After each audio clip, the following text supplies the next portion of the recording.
Is the message from some of the detractors on YouTube bothering some of my black brothers? If it is, I'm going to tell you why you should not let it bother you. All right, so I want to listen to a little bit of, this is Tanya TKO, and I want to establish what kind of rhetoric we're kind of hearing just before I make a couple of points, okay? So let's take a listen here. In the first grandchild of her 18th sister. So before we get too far, this is an older woman talking about how her getting married in the 1950s was a mistake, okay? So I'll let you listen to her. And brothers to go to college, but I got married. Oh, she was so disappointed. And it took me 4 years and 4 babies to realize I was going to have to raise my husband too. So I cut my losses. I went home to my mother. And do you know I had nerve enough to say, I'm ready to go to college now. And she says, I got no money to send you to nobody's college. Ooh. These are the boomers.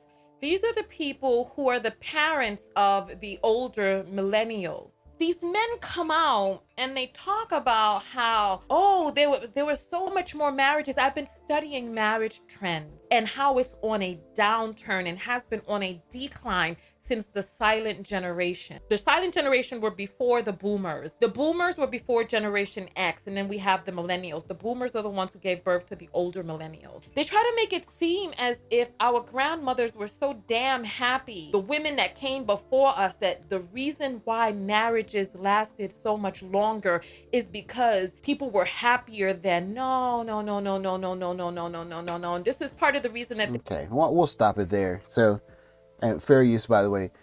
So we had a chance to hear her, and I try and limit playing how much because I don't want to get into any kind of spattering thing. But one thing I want you to listen to is how she referred to the word happy and how that was the main definer of the marriage, okay? And so I'm sure for a lot of people, when you hear this kind of language comes from women like her and the like, it kind of gets your blood boiling, okay? And she talked about how happiness and all this. And one point I want to make before I move on is that how whatever happened to this older lady, this lady's still here and she's still living. So if she wasn't working, that man that she was married to did something. But that aside, I'm going to explain to you. I'm not even going to explain it to you. I'm going to let you see see the folly in this argument, okay? So if you're let's go back in the time machine for about 2 or 3 years, okay? Let's go back in the time machine about 2 or 3 years and take a look at this, okay? See if any of this is familiar to you. Rush into a Los Angeles Costco this morning with this warning. Supplies are being rationed to keep up with the unprecedented coronavirus panic shopping. Customers run down store aisles at full speed and then quickly start loading up their carts. Within moments of this Costco opening. Okay, so you guys remember that, right? You remember when you went to the supermarket and there was no toilet paper and people were fighting over rolls of tissue and water and all of that stuff, right? We remember that, right? And so the folly in this argument about how it's about happiness, it's not about happiness. It's about survival, okay? And in our generation, especially my generation as an Xer, is that we've been taught that it's all about love, it's about love, it's about love. All you have to do is just sit down and talk to your grandfather, your great-grandfather, if you had the opportunity to talk to them. And they will have some very different stories about what survival was and what was necessary for survival.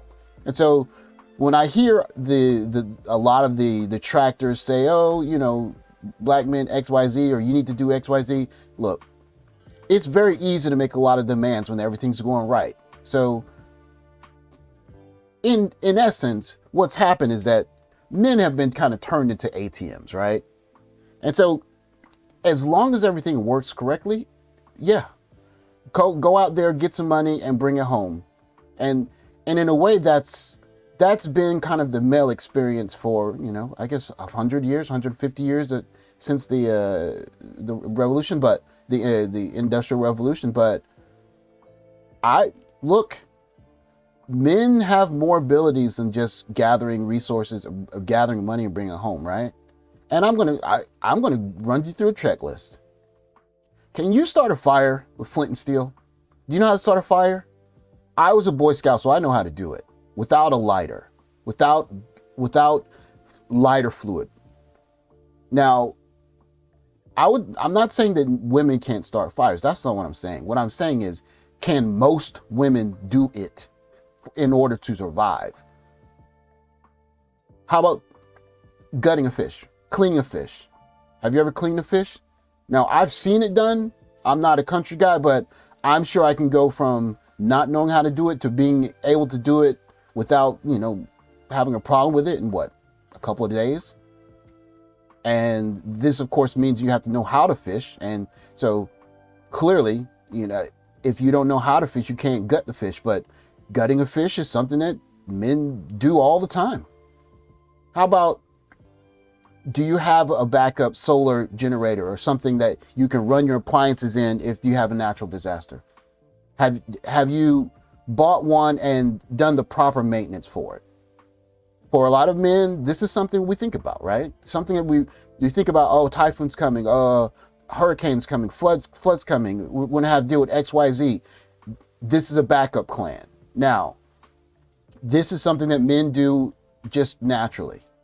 But I would like to, how many of your female friends do you think have something like this in storage in their house?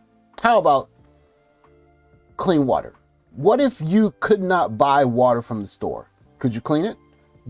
Do you have a way of taking pond water and making it drinkable? Because if you're a hiker, you probably know ways to do this. But if you're not an outdoorsman or outdoorswoman, you probably are just going to be running to the store trying to buy a bottle of water. How about old cooking grease? Now, if you know a little bit about chemistry, you know that this is invaluable if you know what you're doing with it. And even if you don't know about chemistry, you can still use it for other means besides, turning it into something extremely useful to, help you get stuff done, right? But again, this is the kind of thing that, someone that's an egghead that's into chemistry or, your normal lame dude, he's like, oh, no, don't throw that away. We can use that in an emergency. How about this? Do you have an electric generator?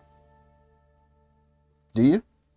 Now, if you're talking about regular old guys, most guys will probably have a generator around or at least access to one, okay? How about, can you collect rainwater? Can you collect potable water? Do you have a system under which is possible? Now, notice in this whole list, I'm talking about practical things that if you're an outdoorsman or if you're someone who's practical, you're considering all of these things because you know that the possibility of things going left is always there, right? And can you fix a tire on a bicycle? I mean, you can travel 3-4 times faster on a bicycle than you can walking, which can increase your travel radius very quickly, and if there is an event in which you cannot use power, right? And so, again, things like having food stores, dried food stores. How many kilograms of dried rice do you have in your house right now? Do you have dried beans? What kind of canned goods do you have? Things that, what if you can't go shopping or you can't order Uber Eats? You can't go to a restaurant for a couple of weeks or a month or so. Are you prepared for that? These are things that guys think about. So when you start talking about, I don't want to get married because I want to go out and have fun. Okay, fine. That's. I don't think any man or watching this video is going to have a problem with that. But when things get not perfect, and you know what? Let me just show. I can show you better. I can tell you. This is what the world looks like when everything is perfect. When everything works as it has worked for the duration of our lifetimes as Gen Xers. Like, we've never really seen anything different than this. We've seen supermarkets go from regular stores to superstores, some super mega stores. And this is our norm, right? But we got a window of what happens when something kind of crazy happens, something goes off kilter, and supermarkets look like this. And when a supermarket looks like this, then what? What do you do? And so when I hear all of this talk about marriage and love and fun and all of this stuff, hey, listen, if you don't have a husband, you don't have someone that's going to go to the store and find you some food to eat, make it work. Because when you go to a supermarket like this and you're not married, the only person that's worried about you is you. That's it. That's the only person worried about you. And I know from the guys that I've talked to, if they go into a supermarket like this, they're thinking about one person. They're thinking about themselves. And if you are trying to make a deal with a man in this situation, you're going to have to renegotiate the terms. And so this is why I remind guys, don't get so upset about this, all of these talking stuff that's going on with these, you could call them shock jocks, but this just lambasting on how, certain men, black men aren't good enough and they're not doing X, Y, Z. Look, I'm taking care of myself and the people that matter to me. And if I need to take care of some extra people, I'll do it. Sure. But there are going to be some terms and conditions. And if you're not going to meet the terms and conditions, best of luck to you. And so I'm going to round this off by just saying, I want to look at the marriages per thousand. Okay. So when I'm talking about marriages again, you can talk about the love part of it, right? And okay, the love part of it makes sense. Fine. But there's also that part of when you look at the supermarket, and the supermarket looks like, when the supermarket looks like this, right? When the supermarket looks like this, what happens? So you can see as you move from west to east that the percentage of marriages slowly increases in Europe. And you could chalk that up to, I don't know, living wages. You could chalk it up to a lot of different things. But what you can see is that as life gets more difficult, that it appears, at least by the wave from left to right or from west to east, is that women are much more likely to say, you know what, I'm going to make a deal with a man that is going to take care of me and look out for me. And I think that is something that has been lost in our current day culture, because we're so used to the comfortable lifestyle that we're living, right? And so as long as nothing is wrong, it's easy to be independent when the store is full of food, when there's access to drinkable water, when you don't have to worry about getting to work or running your automobile because gas is plentiful and cheap. But what happens when things go a little bit different, right?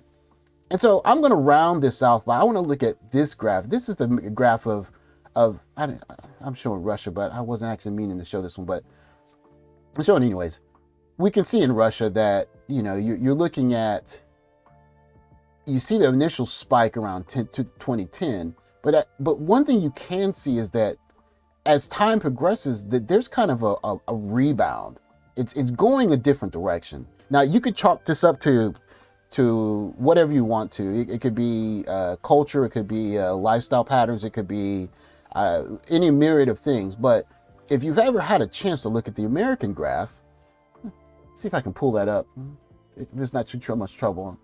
But if you look at the American graph is just tailing off down straight to the axis line, and there's no give as in any kind of trend changing. And so when you see something like that, and I'll round this video out with this, is that that wherever we are, this is going somewhere, okay? And so when guys are looking at someone like Cynthia G or those are the like, and they're saying really inflammatory things that are making you think, you know what, why am I why am I irritated by this? And look, you know why you're irritated? Why you're irritated by this is because you're thinking of them looking at you at this way, when really they need to be looking at you at this way. Okay? And so when you're thinking about why are these women talking so poorly about men, it's because they only see the world through this prism here. You give money so I can go to the store and buy all of that stuff. But when men really come into their own is when things go south and we have to use our skills and our abilities to do more than just go to the store and buy stuff. And right now that skill is not in demand. But I will say this, is even though it's not in demand now, it does not mean that it will never come back into demand. As a matter of fact, looking around at our world as it is now, I really believe that the women that are really talking really poorly about regular average men and how come you're not X, Y, and Z, you're not rich yet, and you're a bum, you're dusty, is that they're hurting the people that are listening to them, because they're not giving them a recipe for how to survive when the world looks like this. When the world looks like this, what is Cynthia G going to be saying? Besides blame somebody. That's still not going to fill empty bellies. What are they going to say when you can't charge your phone, when you can't go anywhere, when your bicycle's broken, when you can't do anything except be upset? Then you're going to see the price of things change in the dating market. And so I'm going to end this video by just saying, hey guys, if you find yourself getting riled up by these women, you just understand they're hurting their listeners more than they're hurting you. This is something that women in the places that have been through more difficulty than we're accustomed to, they understand that getting married, this is about survival. I'm making a choice that is about the furthering of my life and those of the kids that we have together. And not, oh, am I in love, or is he tall, or is he good looking, or does he dress a certain way? Does he drive a Mercedes-Benz? Look, we have been acclimated to that because things have been so perfect for so long. But there may be a time in our lives where things aren't perfect, and we've seen a window into that. And when that's the case, then what will become the price of a competent man?